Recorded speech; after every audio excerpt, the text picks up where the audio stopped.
That's right. Get that mic. Get that mic over there. Can I hold it?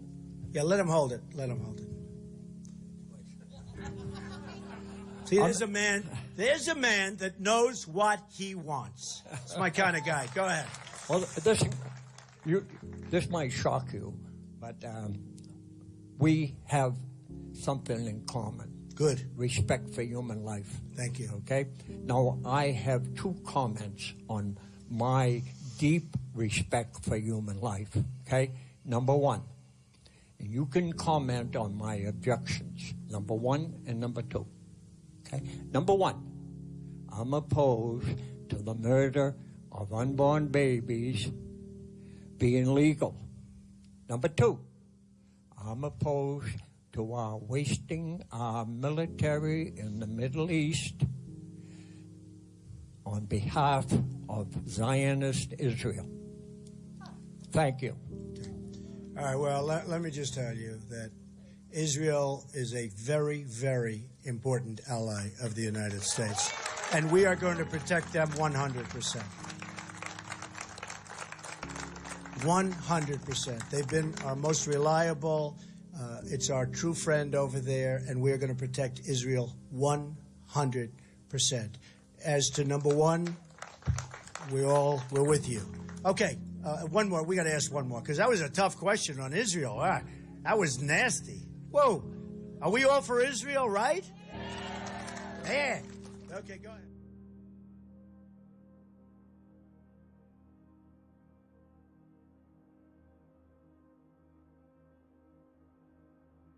Most importantly, I brought my Bible. Okay? And, you know, it's First Presbyterian Church, Jamaica, and this was written by my mother with my name, it's a long time ago, with my name, with my address, with everything. In case I lost it, somebody would return it. You know, in the old days, if you lost something, they returned it. Today, a little bit less so. But I saw this, and I said, I have to bring it and just show it, because it brings back so many memories.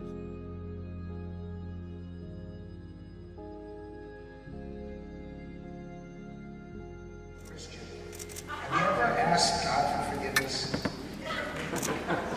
That's a tough question. I don't think in terms of, I'm a religious person. Shockingly, because people are so shocked when they find this out. I'm Protestant, I'm Presbyterian. And I go to church, and I love God, and I love my church. And Norman Vincent Peale, the great Norman Vincent Peale, was my pastor. The power of positive thinking. Everybody's heard of Norman Vincent Peale. He was so great.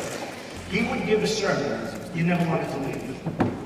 Sometimes we have sermons, every once in a while we think about leaving a little early, right? Even though we're Christians. Dr. Norman Vincent Peale, Frank, would give a sermon.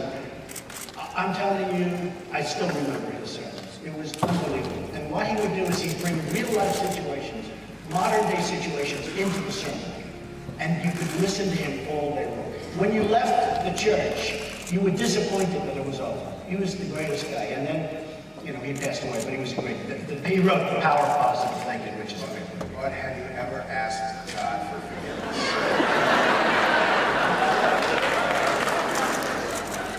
I'm not sure I have. I just go on and try and do a better job from there. I don't think so.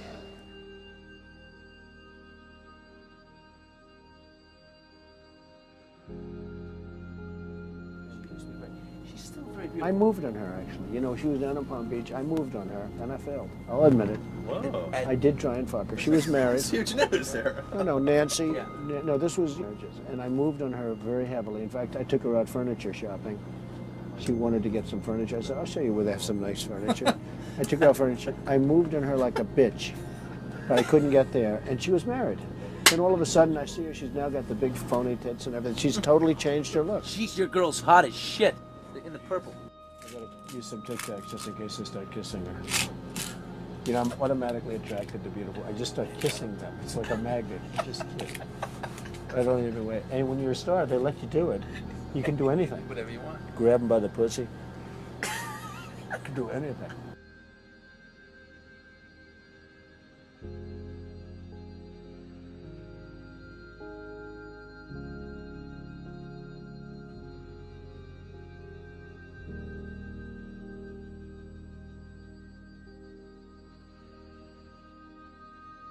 all of Donald Trump's children are either married to or dating Jews.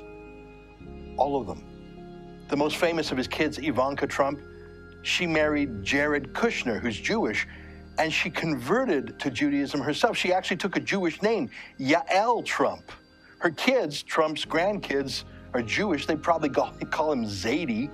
I want to thank my Jewish daughter. I have a Jewish daughter. But it's not just Ivanka. Donald Jr. is married to Vanessa Hayden, who's Jewish. Eric Trump is married to Lara Yunaska, who's Jewish. They married under a Jewish chuppah or wedding canopy at Mar-a-Lago, an exclusive club that used to ban Jews until Trump filed a massive lawsuit against the bigots to let the Jews in.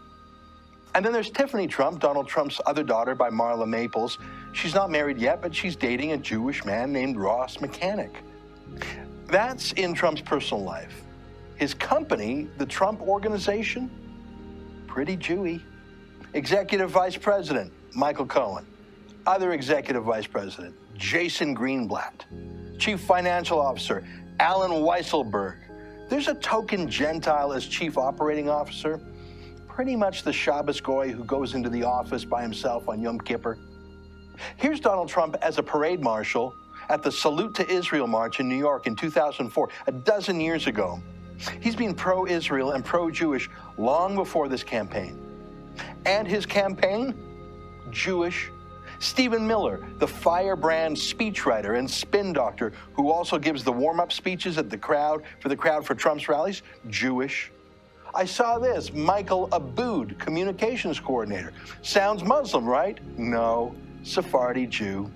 Steve Mnuchin, finance chair, Jewish, of course.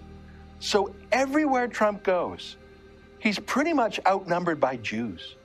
His own family, his staff, his circle of friends. Here's a tweet Trump wrote about 5 years ago. The White House should stop publicly pressuring Israel on Iran. Iran's nuclear program is the threat, not Israel's right to self-defense. That's great. Here's another from 2011. He said, why is the UN planning to attack Israel's sovereignty and ignore Iran's nuclear program? The US should look at future funding. Here's one more about the United States funding Hamas. He wrote, bad move. Barack Obama released $147 million in aid to the Palestinians. That money is going to Hamas. That's Donald Trump. There has never been a more pro-Israel candidate for president ever. And we're going to pay great tribute to Joan Rivers, who truly did love Israel. Is that right?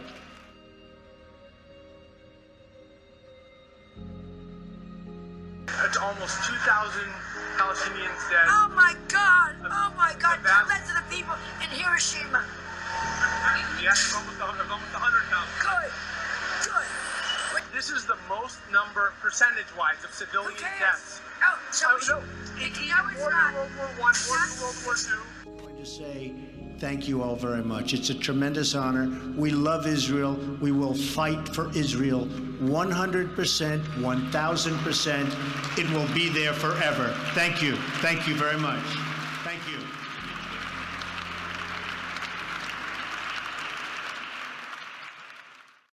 Israel actually plans to exterminate the entire Arab Muslim population of the world. And the Muslims know this. And this is why their jihadism and their excesses have some basis in reality. They're trying to survive because they know that Israel simply is interested only in genocide and exterminating all the Arab people, bringing them under complete domination. And the Israelis are always exterminationists. Are they creating a Christian-Muslim war? Yes, that's all deliberate. See, there is no Christian-Muslim war.